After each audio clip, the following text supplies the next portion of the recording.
There's so much nutritional noise. You mentioned that people are just coming to you totally confused. Every so often we get these new cycles of what's cool or a new net. Like right now, everything is longevity. We have to master and learn more about the foundational things like sleep and rest and exercise, movement. But what you need of how much is predicated upon your unique story. That's why people are confused. They're not looking or operating off of data about themselves within the strategy that they're trying to apply because somebody sold them the idea on social media.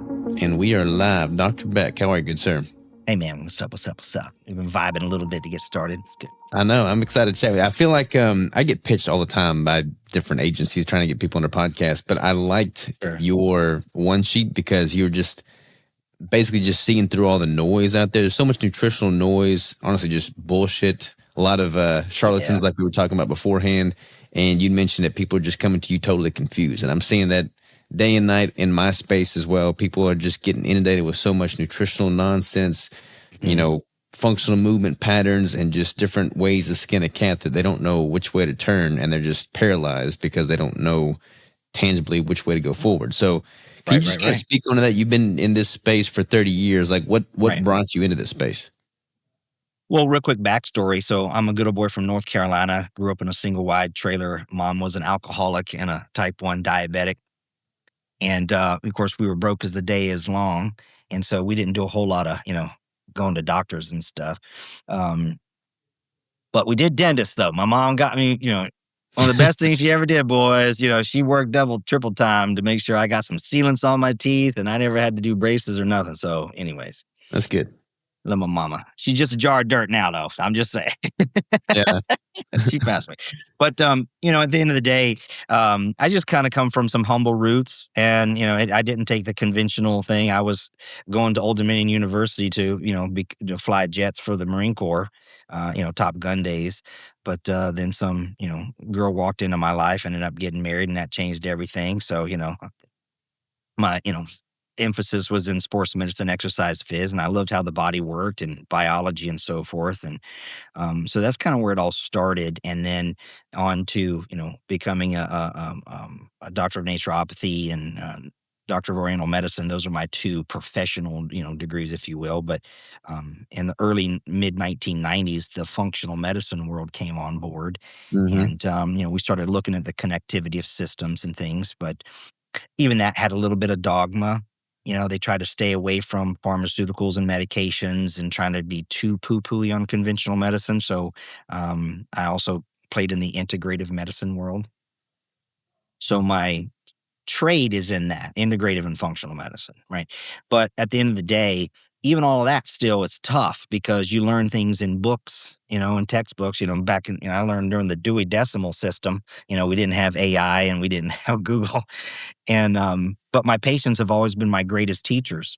And so listening to their stories over and over again and seeing common threads, and some people would say, things that worked for them or things that they wanted to try because they saw some type of advertisement or listened to a fantastic podcast or something like, oh man. And they're like, oh, that's for me. But then some would do these things and they would go, oh my God, that wrecked the hell out of me. Like, oh my gosh, I went vegan. It just wrecked my whole thing, because I was trying to be plant-based and whatever. And then person say, well, I went carnivore and oh my God, it wrecked my whole life. And then other people, I tried keto and oh my God, it was terrible. But then I'd have the exact opposite of that from other people and they go, oh my gosh, it was the greatest thing ever and I've lost so much weight and I got my energy back. And I started observing that very quickly early on. We've been doing those things for a long time. It's funny that every so often we get these new cycles of what's cool or a new net. Like right now, everything is longevity. That's the thing. And if you want to know the reason why, I can tell you because there is a cabal that decides what the narrative is in the health and wellness space. So I would love to hear I'll blow the whistle on that if you want me to. But anyway, so that's kind of where I come from. That's the thing. And the commanding theme here is that people are confused, don't know who to believe. Because just like I got my shtick and my propaganda too. I got how I'm wired and all of my biases. But the difference is my bias is that it's you.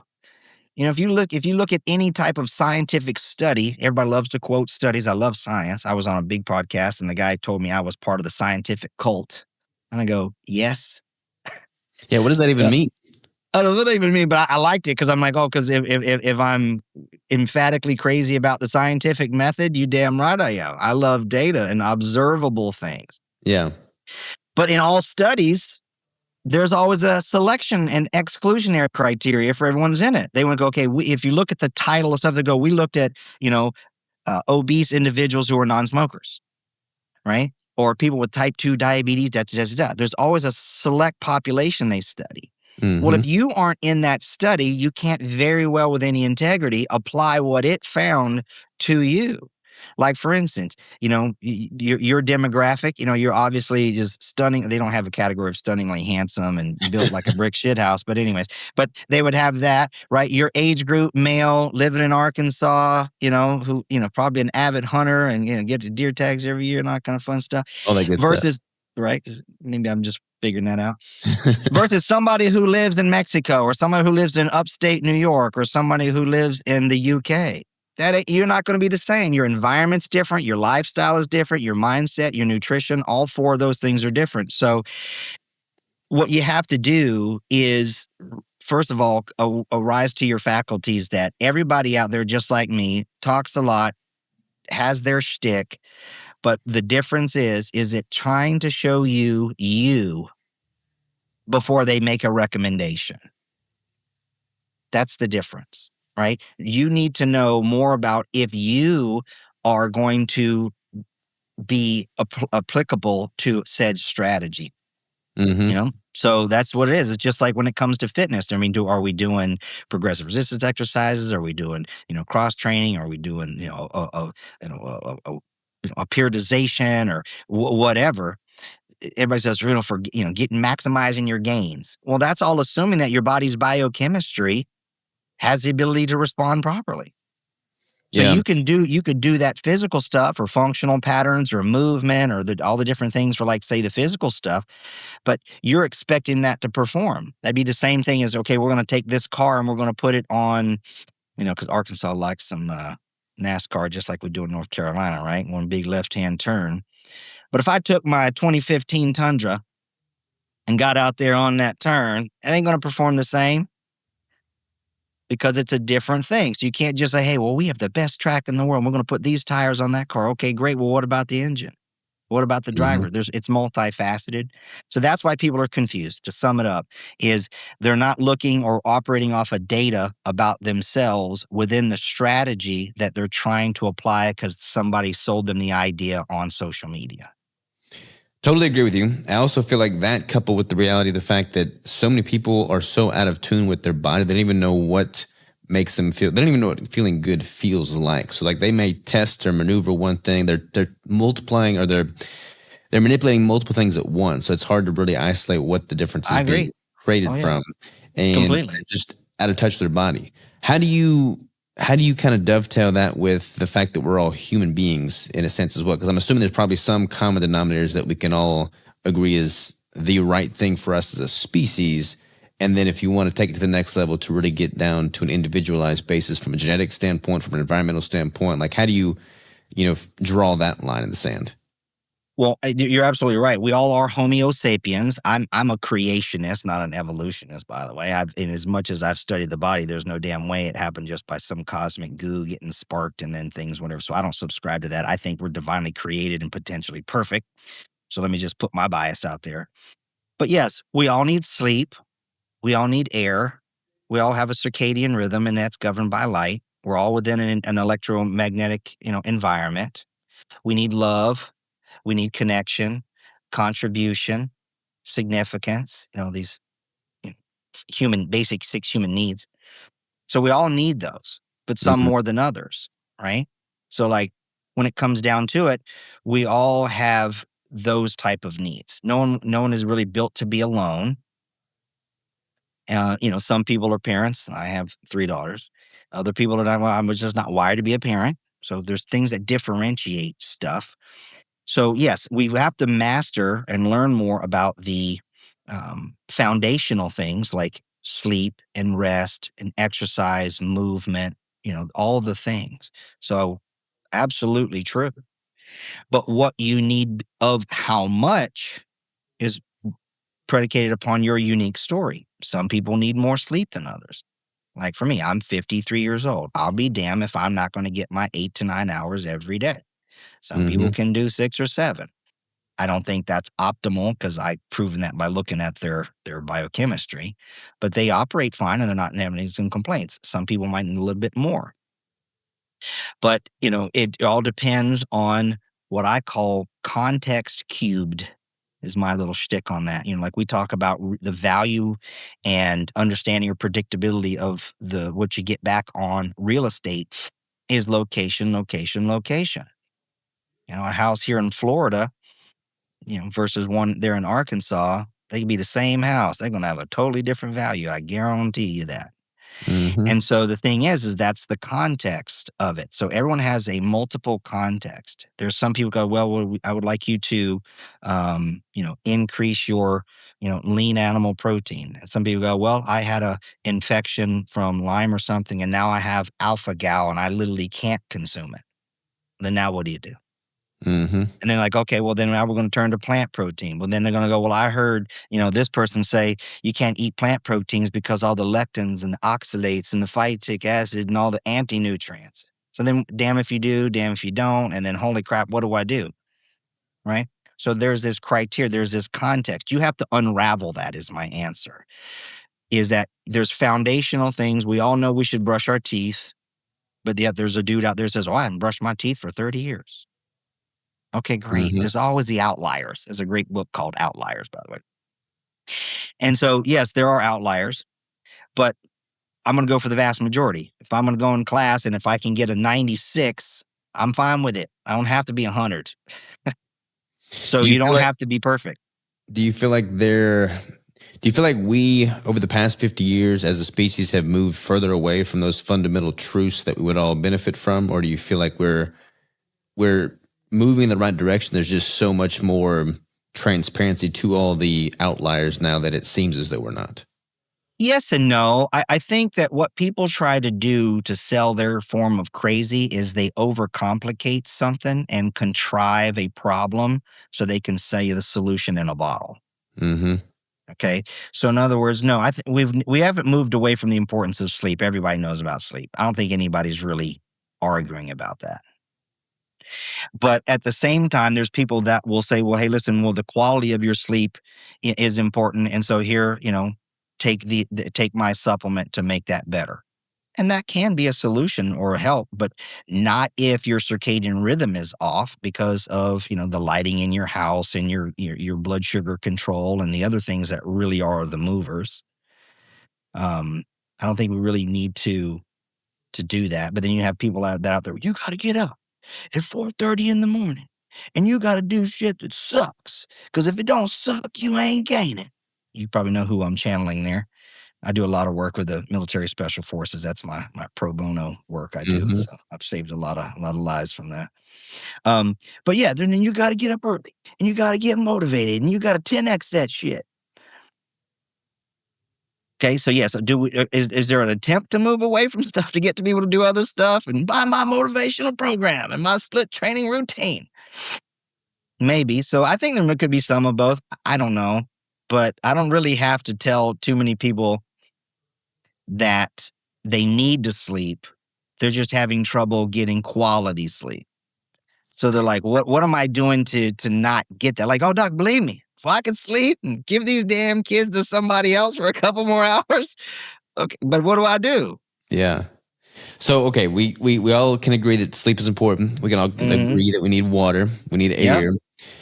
Food is a tough one, man, because like you would think that there are some fundamental truths that we could all agree on with food, but like, I think so too. There is some freaking far outliers on that group. So like, what do you view as to be just like a fundamental truth when it comes to nutrition? Like, where can the baseline exist there? Here's my baseline. You can eat everything. Every animal from the hooter to the tooter. Every plant from the tippy top leaves to the bottom of the roots. Bark included. No, I'm just kidding. So here's the thing. If it doesn't make you crap your pants, throw up, intoxicate you, or give you an adverse reaction, you can eat it. It's consumable. Okay? You with me on that? That's what it is.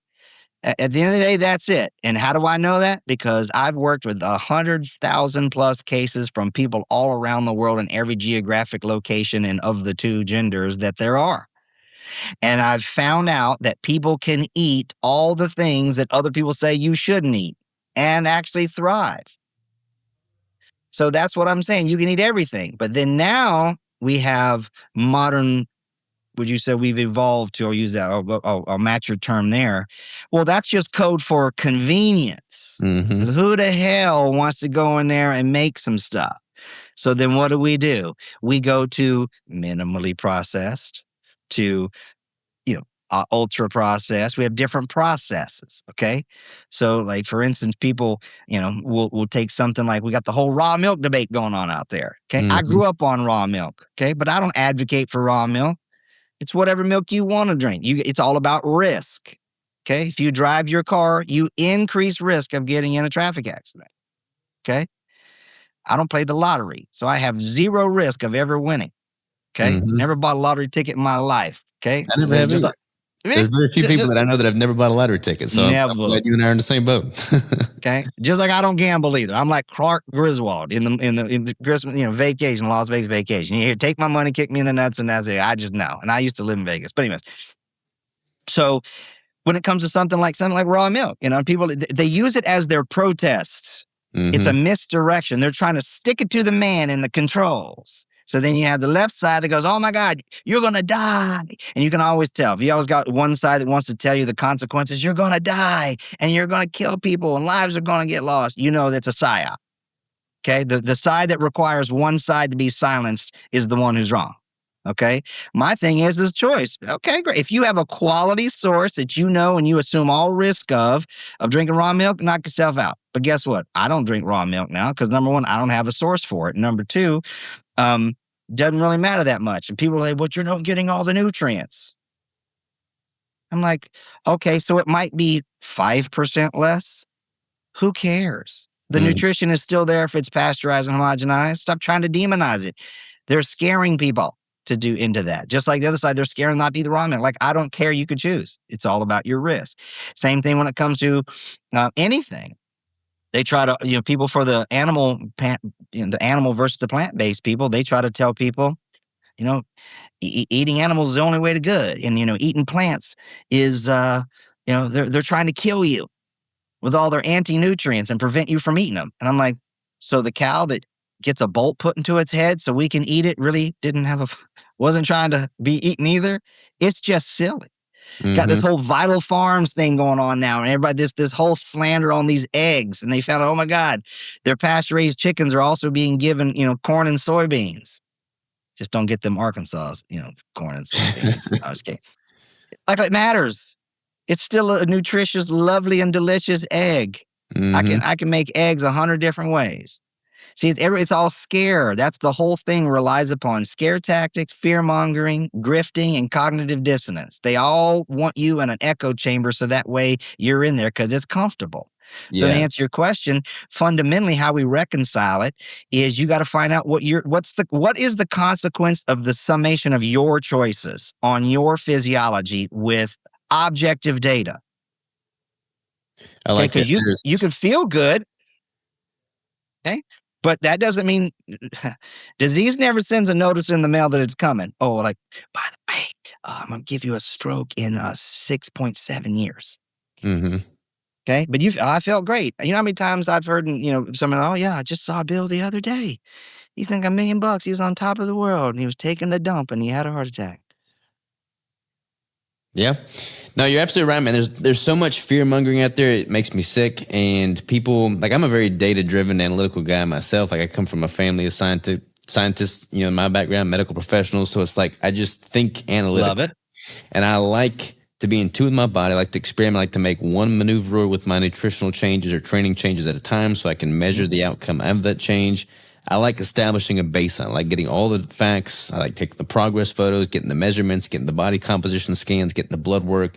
People need to not be afraid of the data. I feel like they double down on their anecdotal evidence, which is very valid, very important. But they don't. I love you for saying that. That's exact, because everything I'm sharing with you guys is anecdotal evidence It's still evidence. It's the lowest on the pyramid of evidence. Yeah. But it's my firsthand personal clinical experience through the lives of people. So you Yeah. can call it anecdotal all you want. I didn't publish it in some selected population. So I get that. So I'm glad that you love the data. Yeah, 100%, man. I think it takes two to tango. It takes both parties, both ends of the spectrum. Like, know that anecdotal evidence, recognize what it is, be in tune with your body. I work with clients, and I like that you have a clinician because you have that tip of the spear, front line, take on things from the people you're working with, which is super valid.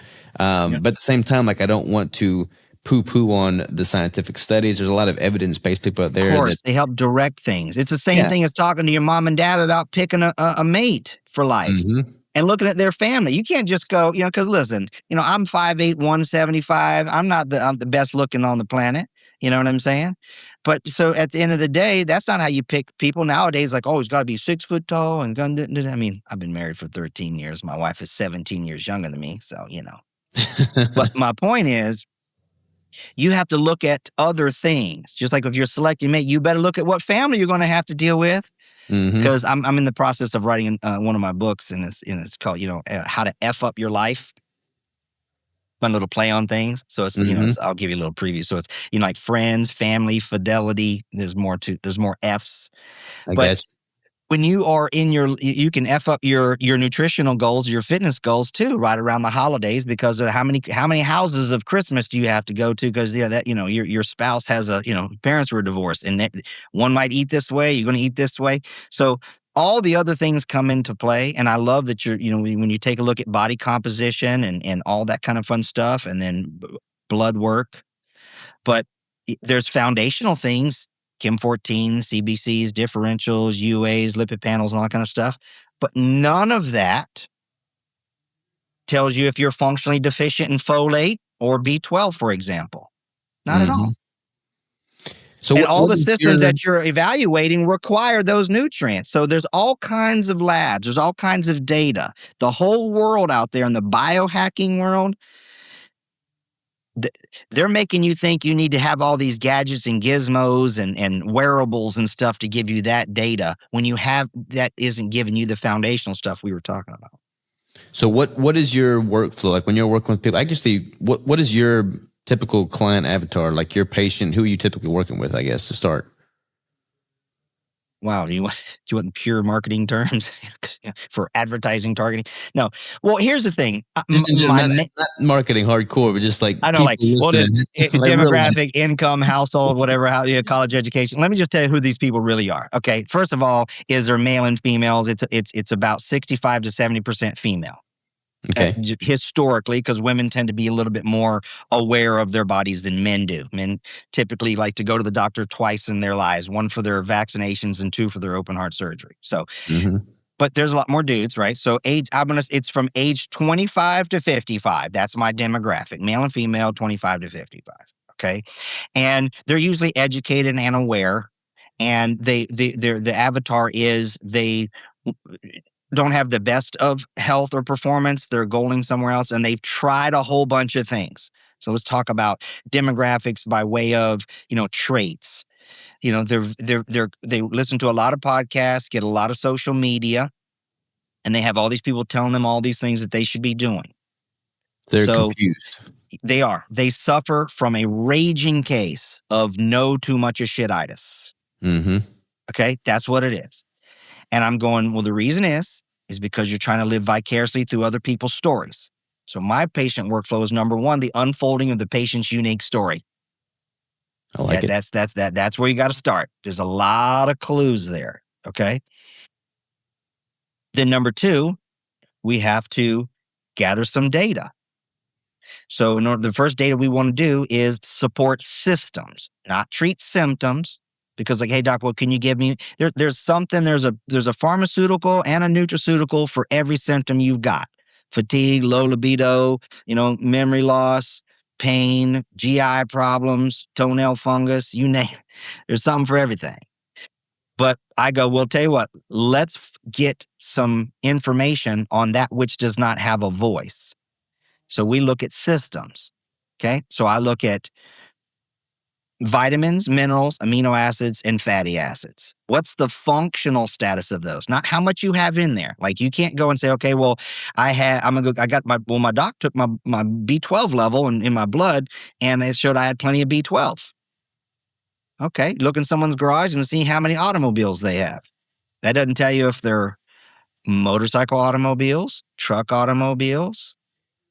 Okay, see my point? Doesn't tell if they crank up or not. That's a test called methylmalonic acid, well known in the literature, clinically acceptable. That's how we screen for a B12 deficiency. Not just how much B12 is in your blood. Oh, you got 2,000. Okay, you got plenty. That doesn't mean it works. It's in there, but that don't mean it's doing its job. You have to functionally test a pathway. So I look at methylmalonic acid for an example of that. Same thing when it comes to, folate. Everybody's all folate and mother effer gene crazy these days, and they're not taking a look at a chemical that functionally tests if you need folate or not, regardless of what your genes are expressing or not, called formiaminoglutamic acid. So that's my next workup, patient unique story. Then we get some data of systems that all other things are going to rely upon. People are like, well, you don't test your hormones first? Hell no. Because hormones all are controlled and governed by what? Vitamins and minerals. They control their converting enzymes, receptor binding. And then, of course, the composition of your cell membranes determines how the receptors function and if things can get in or get out. And a CBC and a differential is not going to tell you that. It's a different amount. Seeing how much testosterone and sex hormone binding globulin and luteinizing hormone doesn't tell you any of that. That's later. Mm-hmm. You see? So that would be it. The patient's unique story, then some functional systems assessment vis-a-vis nutritionally based, not presence or volume of nutrient in the blood. I gotcha. And then based off of that, what is the workup on those labs look like? Is that administered? Like, this is what I'm selling. Okay, I'm a Christian. I'm a capitalist. I'm a constitutionalist. I'm all I like to see my way into things. Okay, see my F's and my C's. So I put it together because I didn't want to just be the complaint in the market. I wanted to create it. So just literally last year, I created a program. It's called Balance Protocol GPS.com. My program, my method's called Balance Protocol. But I created a test called NutriCore X. So it has over 120 functional biomarkers that assess all of the vitamins, minerals, amino acids, fatty acids. And I curated 10 specific genes that we look at to determine how we should interpret the need of the nutrients. For example, some people might be deficient in folates because either A, they're using up too much of it relative to what they consume, or B, they don't consume enough of it. So then people will say, well, if you have these symptoms, see, there it goes. Anytime ever somebody sells you a symptom, that's your first red flag to go off. Okay. So if you have these symptoms, then, it's folate. And you got to make sure that you take methylfolate. It's the methylated form. Because the body, and then if you have a gene called the MTHFR, that means you can't convert folic acid that's in all our foods, and they go off on all demonizing all that. Mm-hmm. Probably heard of that. I know your guests have, right? And I'm going, okay, well, hold on a second. That comes from somebody who doesn't even know the genomics, because MTHFR does not convert folic acid. They're not even on the right gene. That gene is called DHFR. Then it hands it off to MTHFD, and then it hands it to MTHFR after it's already been converted. So if you look at those genes are controlled by vitamins and minerals. See, genes code for the enzyme of the same name. Mm-hmm. So then the enzyme is what does or does not perform, and if it does, maybe inefficiently. So, for instance, MTHFR. So you eat folic acid or dietary folates from green leafy vegetables. We like some collard greens down in North Carolina. We eat some green leafy vegetables. And then it goes through its conversion, and it becomes 5,10 methylene tetrahydrofolate. And then that's given to MTHFR. It's already converted. But then now what MTHFR does with it is governed by riboflavin, B2, as what we call in the business a prosthetic. And so then where does it get its methyl from? Well, it's called the glycine-serine cycle. Those are 2 amino acids that give it. Isn't that wild? Oh man, proteins down to amino acids, and everybody should be taking. Okay, so that gives it to that. Then that kicks it up to methionine. All right. So the key is we can test if that's doing by looking at the exhaust that comes out from that function. That's what I look at. So I can give you a functional determiner if your gene's single nucleotide polymorphism is performing or not functionally, not just if it's there. Not if you have the mutation there. They got to call it a mutation. Makes it sound all scary. Well, 40% of the population has this mutation that doesn't allow them to convert folic acid. That's a lie.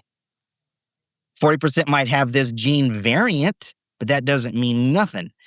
They want to create a problem so they can sell you their methylfolate pills. Now, so if someone takes this test, they have these 10 SNPs they're looking at to see the efficiency. Is that something that you establish your baseline with that and then you retest after X amount of months, or how do you recommend the blood turns over in 4 months, 120 days. So then you want to repeat that. And then guess what happens? Let's say if somebody had elevated formiminoglutamate acid, they have an elevated marker that equals they don't have enough folates coming in. Okay? Well, then we look at the genetics and we go, oh, well, we take a look at MTHFR, MTRR, COMT. There's a bunch, there's 10 of them. And then we go, okay, well, you do need folate. Well, we say, well, increase it from your dietary folate consumption. But people are going to go, well, I'm carnivore and I don't eat plants. I don't want all the oxalates. So I'm not going to eat green leafy vegetables. Okay, well, that's dogmatic and obtuse. That's cognitive dissonance. That's what I'm talking about. I give the solution, but I can't make them do it. Like, well, I can eat more liver for some folate. Okay. But then when the liver, you also get all these other things. What if your copper is too high already? And you start driving in more, then you're going to imbalance that. And copper governs so many of the steroidal hormones. It's crazy. It's a zinc-copper balance. So see, there's this pathways. Have them sort through all that. But anyways, so then we say, okay, well, increase your green leafy vegetables to get your folate up. But depending upon how deficient it is, people are all in the now business. They want betterment now. They want my neurotransmitters and my hormones to work now. Okay, great. Well, then now you have to supplement. Supplements don't replace, they're supplemental. Okay, just like insurance. You have your main insurance, you have supplemental insurance. You can't have supplemental insurance if you don't have the main insurance. So you have to eat the food. So the food comes in, and then we add supplements, but then we know what form and what dose. See, context. Oh, you need folate. Context number 2, how much and for how long? Because if you push too much, you'll imbalance the system. There's something called folate trapping. There's all kinds of crazy stuff that can go awry from taking things too much for too long. So we go, okay, well, according to your gene pattern, you don't need methylfolate. You need folinic acid, a different form. Because if you took methylfolate just because you heard it was good and you start driving that past these other SNPs that they never talk about that aren't included in their $600 gene test, people go, oh my God, it made me feel like I was going to kill somebody. My skin was crawling. Man, I had it wasn't energy. I was agitated. Yeah, they put the wrong ingredient in. And then it's like, when do you stop? Well, we want to test later because once you've got it repleted, stop taking it. Go keep with the food. See, I'm bad for business. So you I don't want to have you buy all these pills. You test, and then 120 days later, test again, adjust as needed, and That's then right. You just keep doing that until you feel like everything's functioning as it should? Or what's a good litmus test outside of the genetic? Well, 2 things, subjective and objective. Because some people will want to stop because, okay, well, the symptoms are gone. But are the support systems in place? So I say use the objective data. Like in your world, right? Testosterone. Oh my God, I feel sexy. Ooh, my testosterone is up. I've been taking a little bit. I did pellets and shots. Okay. So then, okay, well then, so we all like for another example is like people. We know that when you take testosterone supplemental, it cuts down or eliminates sperm production. Right. That's a fact. But I guarantee you, there ain't no doctor out there telling people to take testosterone as birth control. Mm-hmm. Because why hadn't that been?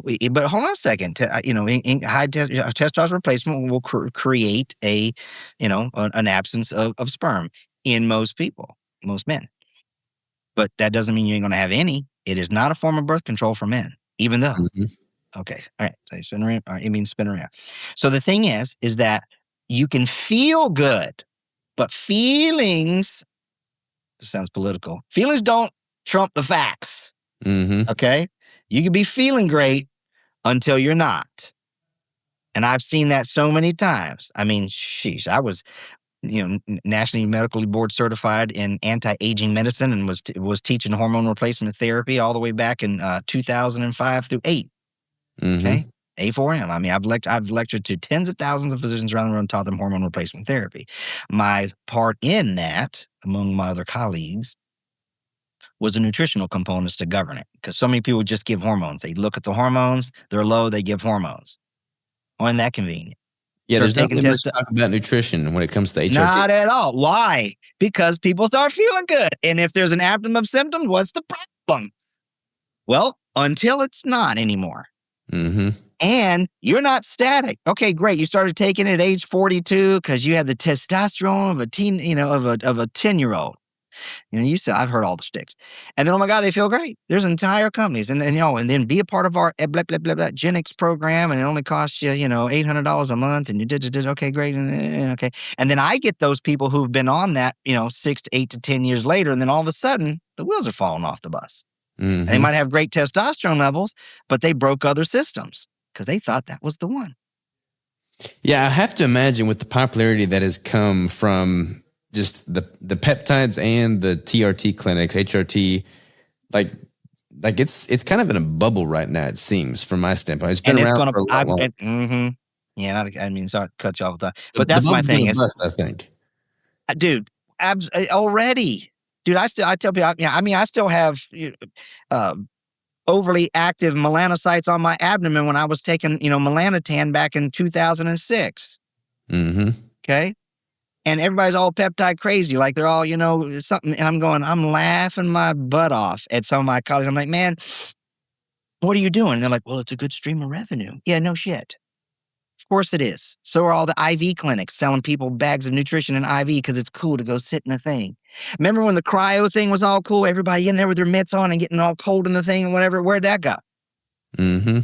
I've watched it all. I've seen the ionic foot baths come and go. The cold plunges are already on their downsway of doing that. I mean, it's not what those things we were talking about early on in the show. These are foundational things and testing systems, and you can make all that noise go away. Do I have a $100,000 light bed in my house? Well, of course. I've been doing photobiomodulation for 25 years. Okay, I helped develop some of the products. Okay, do I have a sauna? Of course. Do I have all the fun stuff and the vibroplate? Yeah, those are all tools, but not for the vast majority of people who haven't Mm-hmm. mastered the fundamentals. You got to get the fundamentals. You don't need no damn hydrogen water thing and breath and this and that and the other and throwing all these things in there. It's just all garbage. You ain't 10x and nothing. These Yeah. people are just, pushing stuff. And then the peptides, I have the luxury, and thanks for letting me ramble. You got me going this morning, is people come to me. I'm behind the scenes. There's a lot of people out there in the health space who are wellness influencers or even practitioners and MDs and whatever that I'm their physician. I'm the one. And I don't fight them for their funk because I said I was a capitalist, right?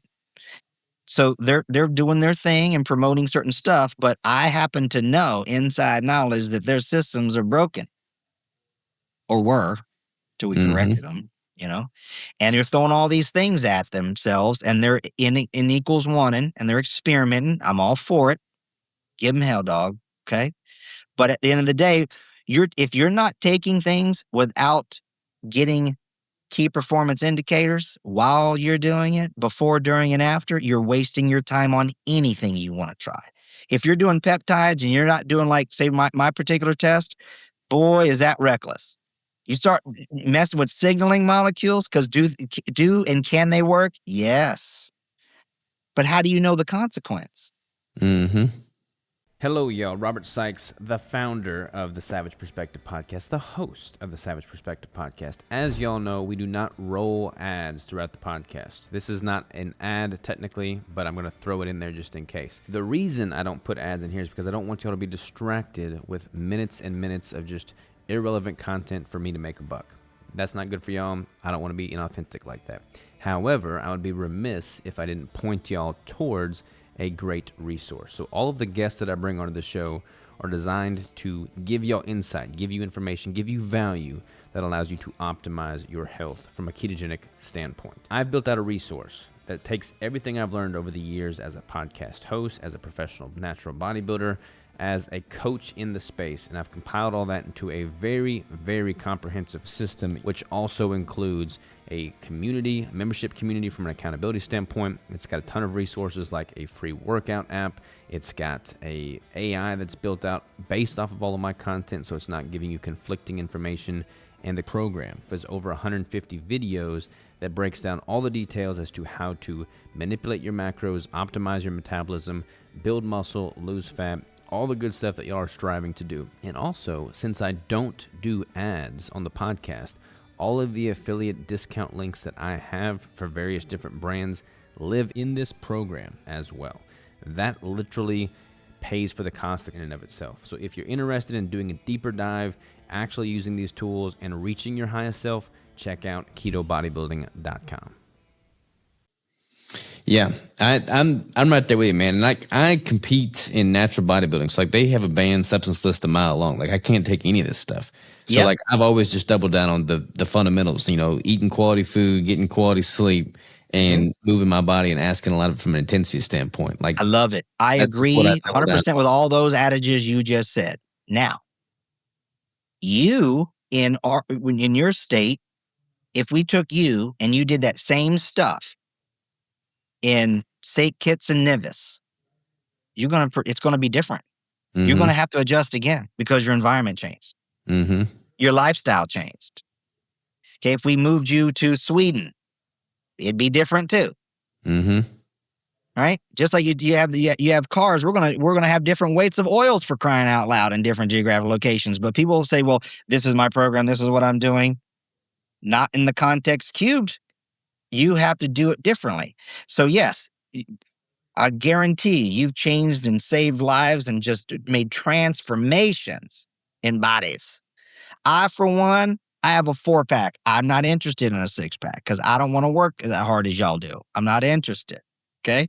But I don't fight you for it. But my point is, if you start doing that at age 25 or 35, don't think your body's still going to respond to that same beautiful program 20 years later. You better Yeah, you got to adjust be for it. adaptable. You got to be adaptable for sure. Yes. That's why y'all have a master's, category. Right? You got the old dudes, like, they No, all have, 100%. facial lipodystrophy, though. You know what I mean? They have you can all tell it from the Carnivore cult. They all have collapsed cheeks. You ever seen that? Yeah, I mean, what do you think as far as like these hype bubbles right now? So obviously we talked about the HRT, the bioidenticals, and the peptides being in a bubble right now. Are there any other notable bubbles that you feel are on their way out? Anything biohacking. Biohacking's a pretty big bubble right now for sure. Oh, yeah. And That's what all the conferences are. Oh, of course. Because you got to get on that trend.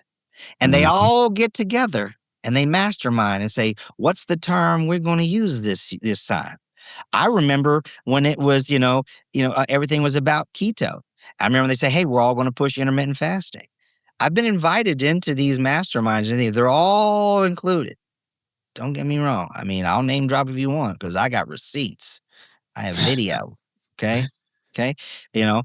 But I'm not here to hate. It's just that people need to know that it is a well-oiled operating machine to bring about a sales funnel.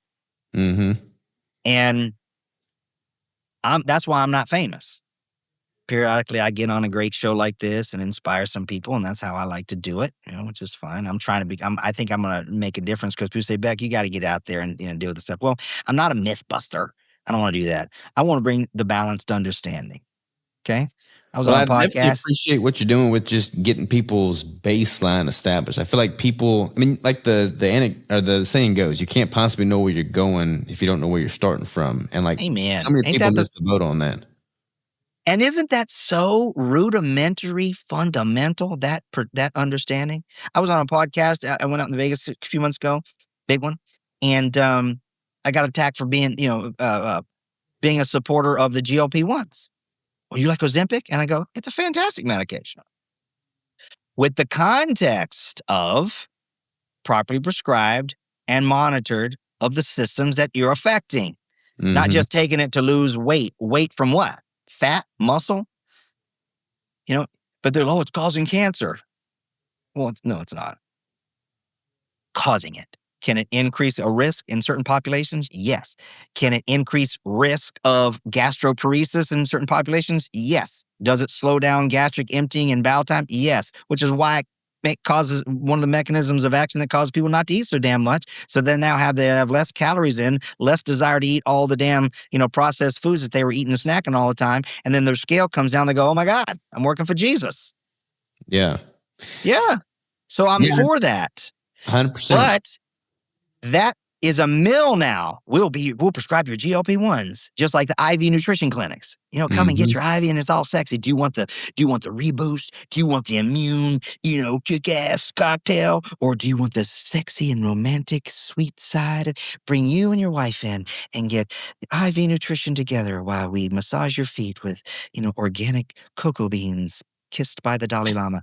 I mean, I've heard it's so crazy. So that's what's happening with these folks is they're being duped. And so they have their place. And I go, if you want to do GLP-1s, okay, great. And you have a great prescribing physician, whatever, or you can go to one of these clinics and that's all they do. I'm not a fan of those. That's a big red flag. Okay. If they're, I call them niche pickers. That's all they do. It's like, if you can imagine, go to a hairstylist and go, I just cut beards. That's all I do. I don't do anything up here. I'm just a master of the lower face of men. That's my niche. Right. And they can carve Bart Simpson into your beard, for crying out loud, and that's all they do. Oh, it's amazing talent. But the thing is, if they're not taking a look at the nutritional side, which is of course what I do. So if they don't have to do it, that's fine. You could still do it with me and my clinical team.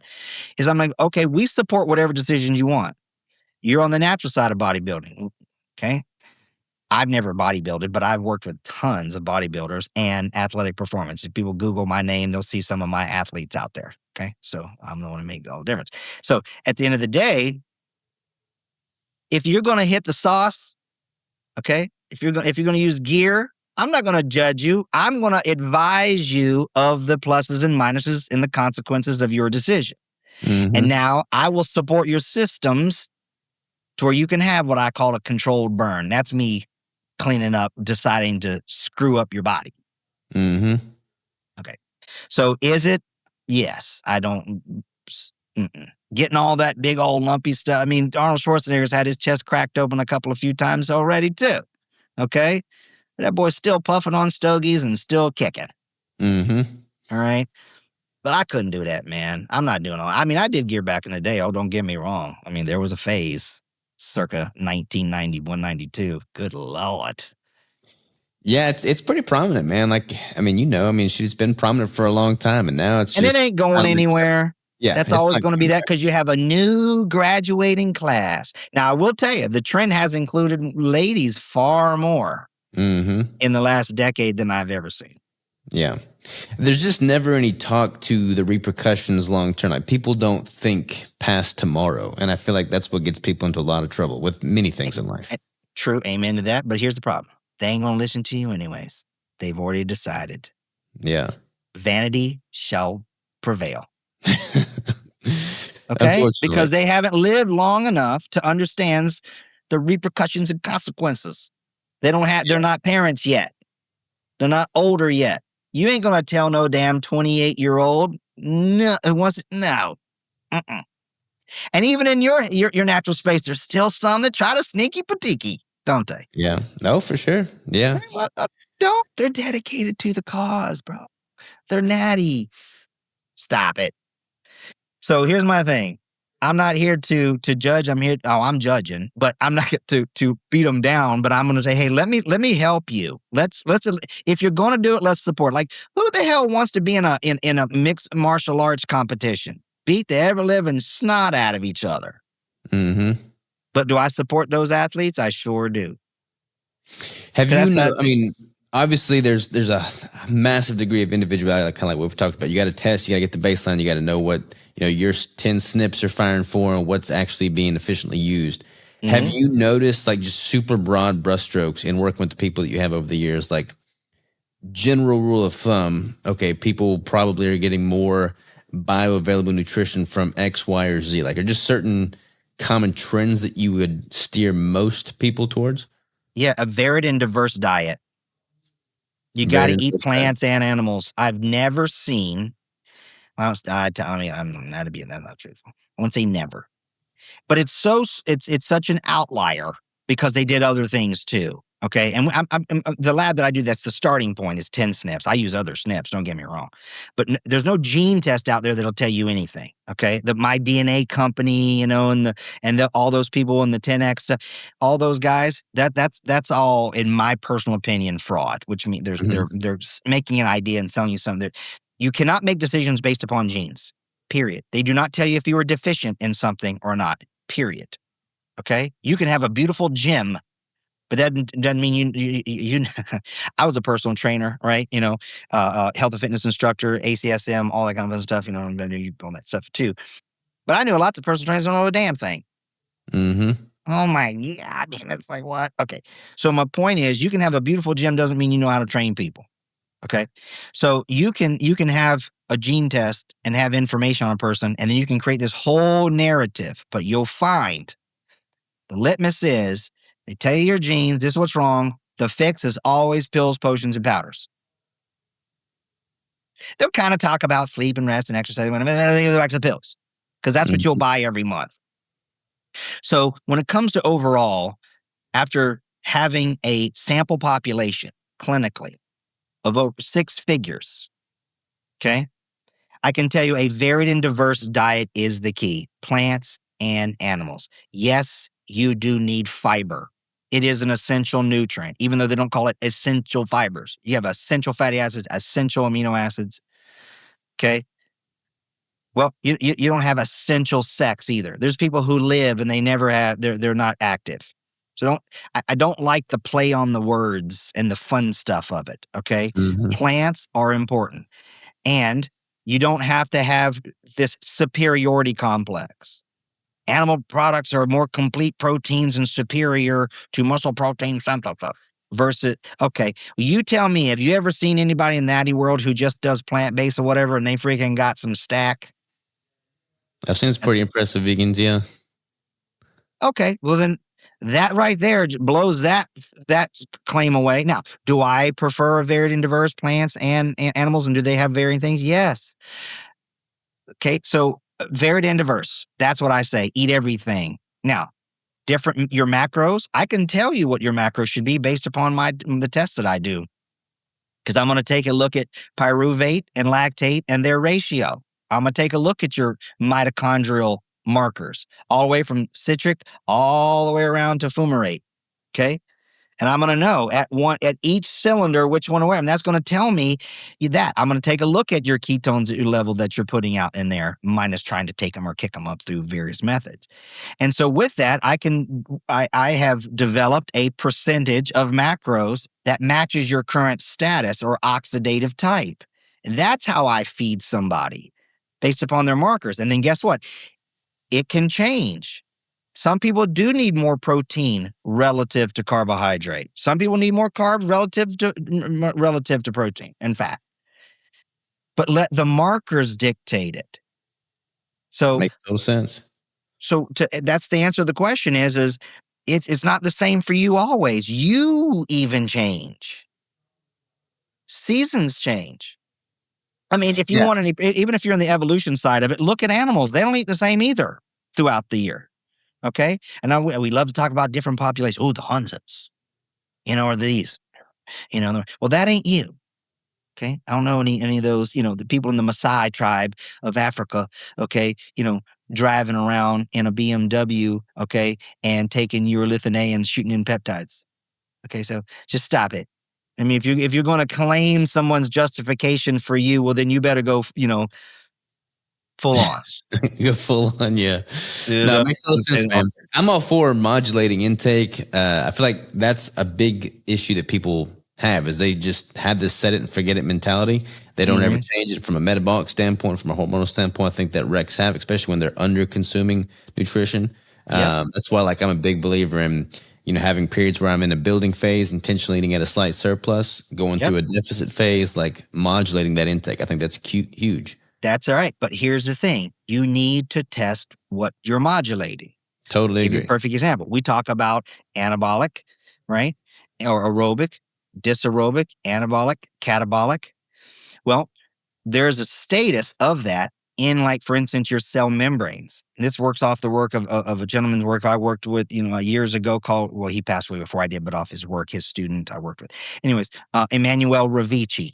Okay. He cured cancers and stuff like that using minerals attached to various amino acids because we worked on the membrane composition.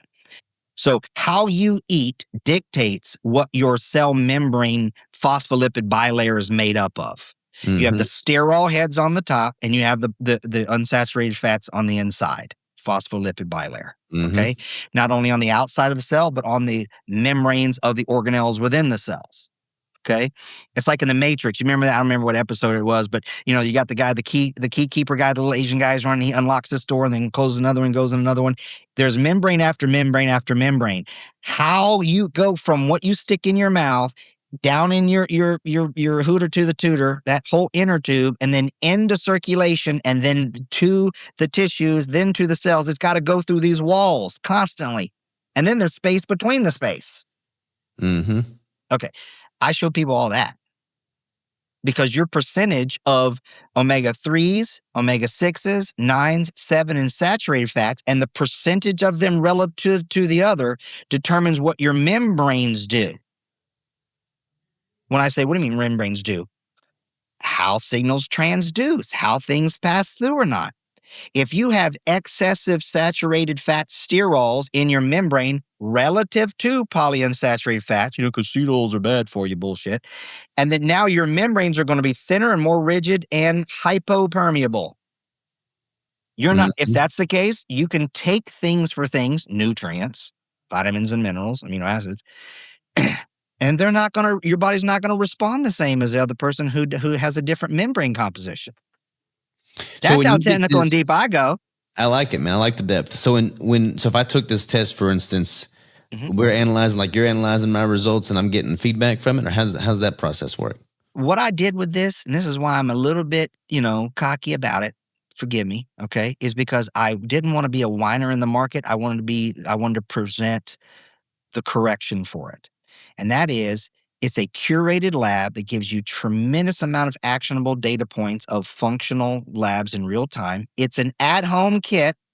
We do urine and blood collection, and we swab the cheeks for some DNA, okay? So it's a little few spots of blood, collect your pee, swab your cheek, send it in, get the results back. And then I have a comprehensive self-steering interpretation guide. It's over 200 pages of telling you what every single marker is and means. If it's high, if it's low, if it's this, and because I am patient education heavy. Why? Because I don't ever shut up. I talk a lot. So I want to make sure I put that into a PDF that they get along with it so they can interpret their results and go with it. And then hold on a second. People, well, that's not enough for some people. Well, I have a platform, balanceprotocol.me. It's my free social media, community. There's a group in there. They can go in if you take part in the program by getting this test, and you can ask all the questions you want from me and the clinical team, and we'll answer them for you. So you get that support you need too, ongoing. Like, okay, well, hold on a second, but what if I have this and this? I'm not quite clear on that. I got you. Let's answer it. Isn't that cool? So then there's that. So then you get other things like that. I talk about what I call SNP logic. I teach you. It's self-steering. I made it to where you didn't have to rely on more people. Now, are there some people that want to do a session with me or the team, a review of findings and whatever? Yes, it's nominal fee to do that. But that's it. And we're not selling you any pills for it. We're giving you the knowledge and the method. We're teaching you how to do it. It's just like when you went to school. You needed to learn the difference between, type 1 and type 2 A and B, fast and slow twitch muscles, and what's their characteristics and what they do. Okay. And then what type of load do they respond to? All right? And you had to put people on the treadmill, and you got to put them on, how to do a VO2 max test. Okay. And then, what METs are, and what's the Carvonin formula, and how do you calculate this? What are we doing? You have to learn all that and then distill it into working with people, right? So that's what I've done. I've taken all that expertise and put it into one program that's very affordable, and it's self-steering. It's so amazing, Robert. I'm just telling you, man, it's fantastic. I can't get over it because I'm finally doing something that really makes a difference. And that's not just a sales pitch. Is it a sales pitch? You damn right it is. Okay. Just like if you have a window tending business, you want to tell people about your ceramic coatings. Okay, I got it. Okay. So at the end of the day, that's what it is. Get some information and then make your decisions. Live your life. Yeah. Don't be scared about it. Totally respect that, man. And how long, when did you launch with it? Dude, I launched this just last October. Just soft launch to my group and stuff like that. We've had about 200 people. Go. That's it. So we're neophytic. We're neophytes. But man, it's so good. I mean, it's. Matter of fact, I don't know if can I screen share? I'll bring up the lab. I'll show it to you. You want a behind the scenes peek? I don't know how deep you want to go. I mean, I ain't afraid. I'm not a screen share on the podcast, but we can try it, man. I don't even know. See, we're innovating, baby. We are innovating. Window. Oh, baby, we got it. Oh, can you see that? Yes, I believe so. Yeah. Okay, so this is the lab results. I'm gonna whip past the next page real fast. Okay, so we break it down into nutrient need, what it all means. Okay, and that joker's 200 pages long. Somebody's got to read 200 pages. That's a lot of reading. No. The interpretation guides are. The lab is only probably about 20 pages. So okay. I teach you about the cycles, but this is what the lab looks like. See, like this patient I had this morning to do a review. See that, I can zoom in and go in a little bit more. Close this out. I don't know if you see that, right? So see this methylation marker? See, she has excessive foreign aminoglutamic acid. She has a severe folate deficiency. Okay? So we take a look at neurotransmitters, epi, norepi, dopamine, serotonin. We take a look at your carbohydrate metabolism, your fatty acid metabolism. Here's your mitochondria right here. Right there, that's that cycle. Every step of the way. And there's that phospholipid bilayer, right? How cool is that?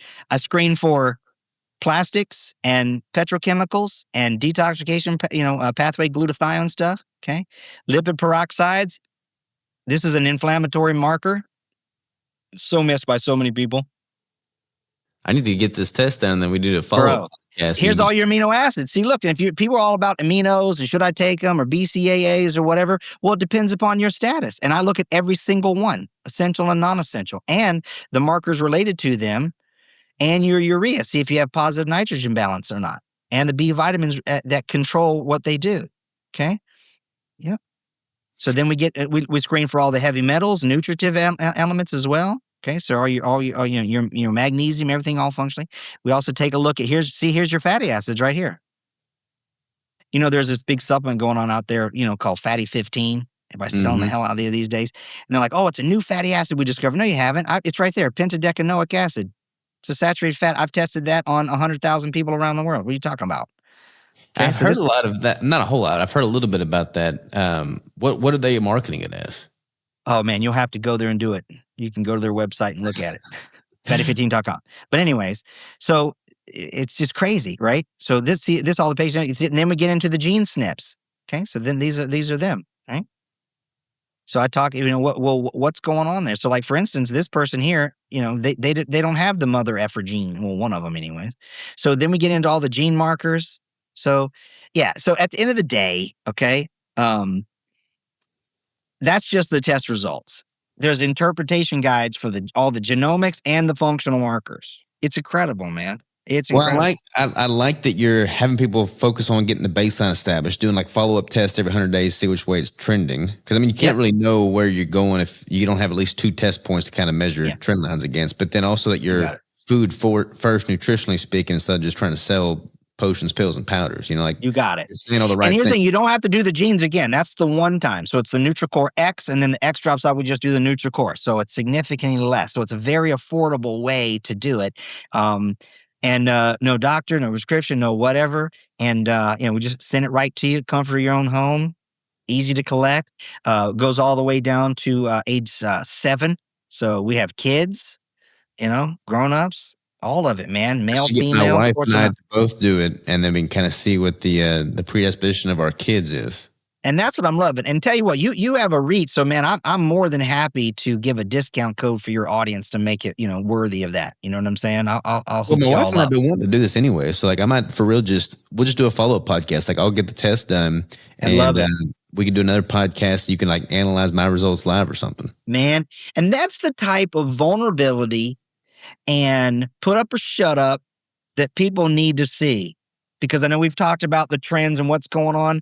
Well, I'd like you to ask me, where do you see it going? Where does it need to go? Real time people. People are tired of just influencers. Now, Yeah. I'm not an influencer. I guess I am, but I'm a content creator. I want to show content that's real, not selling a product of a pill that's supposed to. I'm going, here's some data. Prove me or yourself right or wrong. How about that? That's what I'm asking people to do. And for whatever you're trying to do, if you're doing peptides, tell me where nutrients are, vitamins, minerals, amino acids, fatty acids aren't there. I look at all the peptide governing markers in this lab. They tell me what your methylhistidine is doing or not. Okay, what your beta alanine is doing or not, right? And the minerals that govern it, right? So if you're doing peptides, if you're doing HRT, if you're biohacking, the most quantified man on the planet. Okay, whatever, dude. Well, you're not doing these. Okay, so if no matter what you're trying to do in performance. Man, I'll show you. I'm a big protein goals and fiber goals, not just protein goals, and not just fiber. You ask any registered dietitian, they're just fiber freaks. They are fiber freaks. I don't consume a lot of fiber, honestly. If I'm being totally transparent, like I consume pretty minimal fiber, so I'd be curious to see what those labs look like. Yep. We can tie that in. Up there, I don't know if you saw this. I look at malabsorption and dysbiosis markers and fungal markers. So I'm going to assess those too for all my, gut people. Okay. Well, great. That's foundational there too. Okay. Now, my recommendations for fiber is take the first 2 digits of your total caloric intake for the day and put that in grams of fiber. Okay. So I'm an 1,800 to 2,200, kcals per day. So I'm at 18 to 22. Those are rookie numbers for dietitians. Oh, that's not, you got to have 25 to 35. Not for me. I too do not tolerate higher numbers of fiber. Okay. Yeah. But next step after this is we actually I have the next test. I have not launched it yet. It'll be the first time I'm going to say the words on camera for anybody. Okay. It's called the Core Biomics. So I've done the same thing, but for GI. So it'll be for your stool, and we genetically DNA sequence your microbiome. Okay. Screen for parasites, zonulin, all the markers, functionally testing your GI. We don't start with the gut, by the way. Everybody begins in with the gut. No, don't. It starts over here. It's nutrition, environment, lifestyle, mindset. That's far more powerful. But anyways, my point is, what you eat creates your microbiome. Your environment you live in creates your microbiome. She contributes to. So you might be fine now, but that can change. And there's different phylums. There's proteobacteria, bacteroides, firmicutes, and I can tell in someone's GI panel exactly what food they're eating or not, based upon the profile that it yields. And there's certain microbes. Out of curiosity, with you being fiber first in so many different ways from a GI standpoint, like what are you personally consuming for fiber? Like what sources are high in fiber for you? Well, of course, they're all plants because they're only exist in plants. So I'm a big, I love Asian food. Matter of fact, me and my 12 and 9-year-old, we had Father-Daughter Day yesterday. So we went to an H Mart, it's pretty famous around here place. So an Asian store. And we got a bunch of vegetables. So I love Taiwanese cabbage. It's kind of flat and it's sweeter. So I love cruciferous vegetables. They're my jam. Okay, the sulforaphane, the fiber, the microbes. I make my own kimchi. So, I got some bok choy, I got some daikon radish, I got some big ass cucumbers, the Asian cucumbers, bitter melon. I got the Asian chives. They're longer. Just so much. So that's how I do it. I diversify my microbiome by going to foreign markets. I don't just go to Publix. I love kimchi, man. So I can get down some kimchi for sure. Hey, you know what? Too much fermented stuff is bad. Can be bad for some people too. So don't go crazy, right? But I don't like it hot. Yeah. So I use a different mix when I make. So my daughters and I, we make our own. We ferment it and whatever. So that's how I do it for fiber. I do it through veggies. I do love fruits: raspberries, strawberries, blueberries. But here in Florida, of course, I'm a citrus guy, but those citruses don't really have a whole lot of fiber, net. But dude, I change it up. I'm a food hoe. I eat so many different things. It's crazy. Yesterday I got lychee because it would look so good in there, but some days it's like, meh. You know what I'm saying? The only one that I don't like is I don't do well with bell pepper. No bell peppers, huh? Yeah, it's a flavor thing. But dude, just about everything else, I love it. So and then of course nuts and seeds and beans, dude. I got so many different legumes. I make the dietitians proud of me. You know what I mean? All the way from cannellini to fava. I mean, you name it. So I do legumes. I love beans. Well, I like vegetables. Like I like broccoli, Brussels sprouts, sautéed up in bacon with some onions. Like I can get down with that. But I don't is divine. Greatest I don't eat that source much of cysteine. That's what we make our glutathione out of. So get down on some hogs. Some Razorbacks. And listen, I'll eat all that. Good. Well, yeah, I'm curious, man. I'll get a test done for sure, and then. And it is good for couples to do it. Matter of fact, my wife is Abigail. She's literally doing hers tomorrow. Her updated one. It's pretty cool. Nice, very cool, man. We planned it out, but that would be great. Husband and wife teams, and you'd be surprised how when we do like their stool samples later, like usually next, they're so the same. It's just amazing of proving things to people that because you tend to eat the same way, and there's little differences. But yeah, man, let's get you guys. And if you want to have me back and we show your audience real time, because I think that's the content they want to see. Okay, put up or shut up. Let's see yours. Yeah, and I feel like I'm an interesting use case scenario because like I don't eat that much vegetation. I've been strict keto for over a decade, so like from a fat metabolism standpoint, it would show some interesting markers. And listen, you've got a great countenance, good healthy skin, and that's fine. That's what I'm saying. See, keto can be correct for some people. Okay, for me, abso-flippin-lutely not a chance. Okay. And I've done it multiple times for different reasons to do different things. And it is a clinical tool. Right. But you have to differentiate. And here's what's funny. Oftentimes people will find themselves in something like that it's a little dogmatic.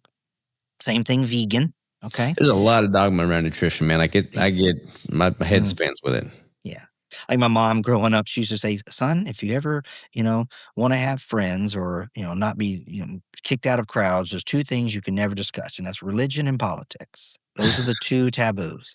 And so now that my mom has passed, I've added the third taboo, and that is nutrition. Religion, politics, and nutrition. And you start getting into that kind of stuff and, sparks will fly. So I agree with it. It is. But here's my thing. I go, I'm so balanced, it's crazy. And I'm not on a seesaw. I'm on a disc. This is my little, see, so I balance, right? There's there's room for all of it. Come on, just find out what's the difference between you and that other, and find out and see. And it would be really fun to take a look at your stuff because I love someone who's done something consistently, whatever it is, and is happy with it. And then we look at the status, and then we know. That would be great. And you know what? You might, so many times, like, see, I'm lovely and delicious, just like you, Beck. And I go, some bitch, you sure are. That looks great. But that doesn't mean. Because I track it all, man. Like I track my nutrition I have for years. Like I've got all those numbers. I got all my lab tests. Like I'd be curious to see, I love it. This will add the new dynamic to it and it'll fill in the blanks. And sometimes it gives you a get out of jail free card. Yeah. Because you're like, see, like I'm not eating green leafy vegetables, as much as whatever, but I don't have a folate deficiency. Yeah. Okay. Well, maybe you have an upregulated SHMT. 100%. And where do people go listening for the test again? Like, where do they get more information? So there's a place for it is balanceprotocolgps.com. So that's my little thing, double entendre. So get protocol started or navigate you. So balanceprotocolgps.com. And I can give you a code if you want. And I'll give people, $50 off for the cost of it if you want. You just got to tell me what code you want to use. And then I'll have my team put Savage in there, something like that, man. Savage. Okay, so we'll go Savage 50, all lowercase. That way you don't have to re-record. So Savage, SAVAGE, Savage 50. I'll give your listeners $50 off of it. Sweet, man. Appreciate it. Where do people go to find out more about you and follow along personally with you? Balanceprotocol.com. Anything at Balance Protocol is me across all social media, TikTok, Instagram. I'm more of, a TikTok guy. So that's where I have my most fun. Of course, they just sold the dang thing. The new algorithm's going to be goofy. But at Balance Protocol or balanceprotocol.com, and you'll see all that. Awesome. Well, I can't thank you enough for the time, Dr. Beck. I'll do that test. Man, this has been great. Follow up, and we'll do it again, man. Sounds great. Let's do it. Appreciate you, brother. Take care.